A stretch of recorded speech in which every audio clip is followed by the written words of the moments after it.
9 మంది పిల్లలను చంపేసిన అక్కా చెల్లెళ్ళు. రేణుకా షిండే, సీమా గావిట్ అనే అక్కా చెల్లెళ్ళు 6 పిల్లలను పొట్టనబెట్టుకున్నారు. వీరు పిల్లలను కిడ్నాప్ చేసి తమ అవసరాల కోసం వాడుకునేవారు. వారితో దొంగతనాలు చేయించేవారు. పిల్లలు పట్టుబడినా నేరం నుంచి తప్పించుకోవచ్చని భావించేవారు. వారు కిడ్నాప్ చేసిన పిల్లల్లో ఎవరైనా తిరగబడితే వారిని చంపేసేవారు.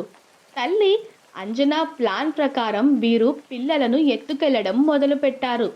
తొలి కిడ్నాప్ అంజనా మొదటి భర్త కూతురుతోనే చేయడం గమనార్హం. ఆ తర్వాత వారు సుమారు 40 మందిని కిడ్నాప్ చేసినట్లు తెలిసింది.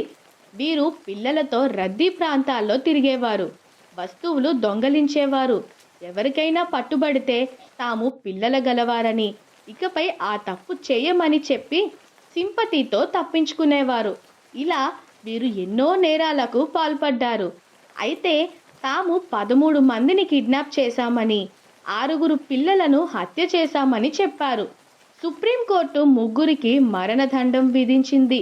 1997లో తల్లి అంజనా చనిపోయింది. 2014లో అక్కా చెల్లెళ్ళు పెట్టుకున్న క్షమాభిక్ష పిటిషన్ను రాష్ట్రపతి తిరస్కరించారు. Please subscribe. ప్లస్ ప్లస్కు క్రైబ్ సరే